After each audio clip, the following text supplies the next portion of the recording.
கிறிஸ்துவுக்குள் அன்பானவர்களே, காலைதோறும் கர்த்தரின் வார்த்தை என்ற நிகழ்ச்சியின் மூலம் உங்களுக்கு வாழ்த்துதலையும் அன்பின் வணக்கத்தையும் நான் தெரிவித்துக் கொள்ளுகிறேன்.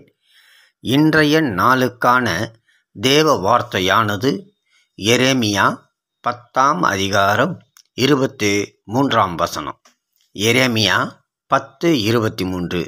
கர்த்தாவே, மனுஷனுடைய வழி அவனாலே ஆகிறதல்லவென்றும் தன் நடைகளை நடத்துவது நடக்கிறவனாலே ஆகிறதல்லவென்றும் அறிவேன் என்று எரேமியா குறிப்பிடுகிறார்.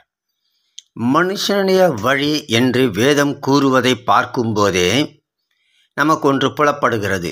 தேவனுடைய வழி என்று ஒன்று இருப்பதை நாம் அறிந்து கொள்ள வேண்டும். அதை அறியத்தான் தேவன் நம்மை அழைத்திருக்கிறார்.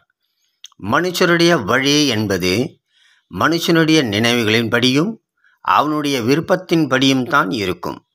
தேவனுடைய வழி என்பது தேவனுடைய நினைவுகளின்படியும் அவருடைய விருப்பங்களின்படியும் இருப்பதாகும். மனிதர்களாகிய நாம் பல வேளைகளில் தேவனுடைய வழிகளை அறியாமலும் அதிலே நடவாமலும் போகிறோம்.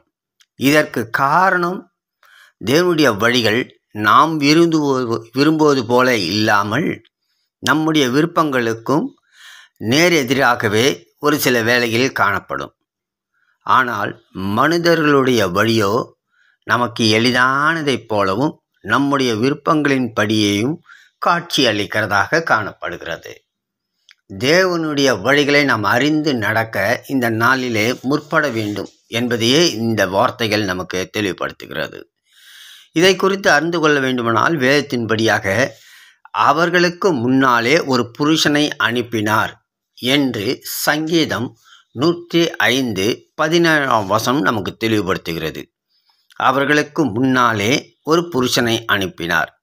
இந்த வசனத்தின்படி தம்முடைய சுதந்திரமாகிய இஸ்ரவேலை பஞ்சத்திலிருந்து உயிரோடு காக்கவும் அவர்களை அதிகமாக பலுகி பெருகவும் பண்ணும்படியாகத்தான் யோசேப்பை எகிப்து தேசத்திற்கு கர்த்தரே அனுப்பினார் என்று நாம் அறிந்து கொள்ள வேண்டும். இவ்விதமான பெரிய காரியங்களை செய்வதற்கு நாம் ஒருவேளை அனுப்பினால் யாரை அனுப்புகிறோமோ அவரை மிகுந்த மரியாதையோடும் அவரை குறித்த காரியங்கள்லாம் முன்னறிவித்து அந்த மனிதனை ஏற்றுக்கொள்ளும்படி தகவல்களை நாம் சொல்லிடுவோம், முன்னாடியே சொல்லிடுவோம். ஆனால் தேவனுடைய வழி அப்படி அல்ல. அவன் சிறையாக விற்கப்பட்டான். இது முன்னுதாரணமாக, அதாவது அவர் ஏற்கனவே நம்ம 105 படிக்கிறோம், சங்கீதம் 105 அவர்களுக்கு முன்னாலே ஒரு புருஷனை அனுப்பினார். அவ்விதமாக பிதாவானவரும் தமது குமாரனை இங்கே அனுப்பினார். யோசேப்பை போலத்தான், இல்லைங்களா? என்னன்னு பார்த்தீங்கன்னாக்கா, கீழ்ப்படிதல், தேவனுக்கு கீழ்ப்படிதல் யோசேப்பின் இடத்துல காணப்பட்டது. அதே போல குமாரனாகிய கிறிஸ்துவும் பிதாவுக்கு கீழ்ப்படிந்தவராக காணப்பட்டார். சகோதரர்கள், யோசேப்பின் சகோதரர்கள் அவனை ஏற்றுக்கொள்ளவில்லை. அதுபோலதான் இயேசுவையும் தன் ஜனத்தார் என்னை ஏற்றுக்கொள்ளவில்லை என்று அவர் சொல்லுகிறதை வேதத்தில் காண முடிகிறது. யோசேப்பு பார்க்கும்போது அவன் மரித்ததாக கருதப்பட்டான். யார்? யோசேப்பு. குழியில் போட்டு போயிட்டாங்க, செத்து போயிட்டான்ட்டு, இல்லையா? அதை தான் இங்கேயே சொல்லிட்டாங்க, செத்துட்டான்னே சொல்லிட்டாங்க. ஆனாலும் கூட அதுபோலவே ஆண்டவரும் மரித்ததாக கருதப்பட்டார். மரித்தேன், ஆனாலும் சதா காலங்களிலும் உயிரோடு இருக்கிறேன் என்று ஆண்டவர் சொல்லுகிறதை நாம் பார்க்க முடிகிறது. 20 வெள்ளிக்காசுக்கு யோசேப்பு விற்கப்பட்டார்.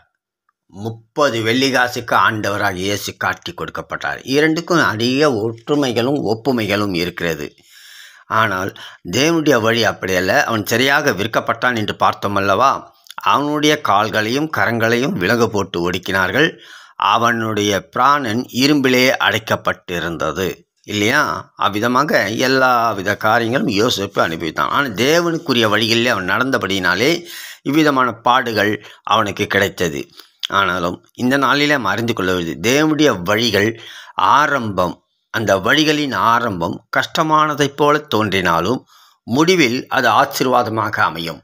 யோசேப்பு கடைசியில் அந்த தேசத்தில் அதிபராகவே போகிறான், பெரிய ஆளாக மாற்றிடுறான். அதனால் ஆரம்பம் கஷ்டமானதாக இருந்தாலும் முடிவிலே ஆசீர்வாதமாக இருக்கும். ஆனால் மனுஷனுடைய வழியோ ஆரம்பத்தில் நன்றாய் இருப்பதைப் போல தோன்றும், முடிவோ கசப்பானதாக இருக்கும். தேவ பிள்ளையாகிய நாம் தேவனுடைய வழியிலே நடக்க அழைக்கப்பட்டு இருக்கோம் இல்லையா? அதைத்தான் நீதிமொழிகள் 4:12 பார்க்குறோம். மனுஷனுக்கு செம்மையாய் தோன்ற வழி உண்டு, அதன் முடிவோ மரண வழிகள் என்று. எனவே தேவனுடைய வழிகளை அறிந்து நடப்போம், ஆசீர்வாதம் பெறுவோம். தேவன் தாமே நம்மை கரம் பிடித்து நடத்துவாராக. ஆமேன், ஆமேன்.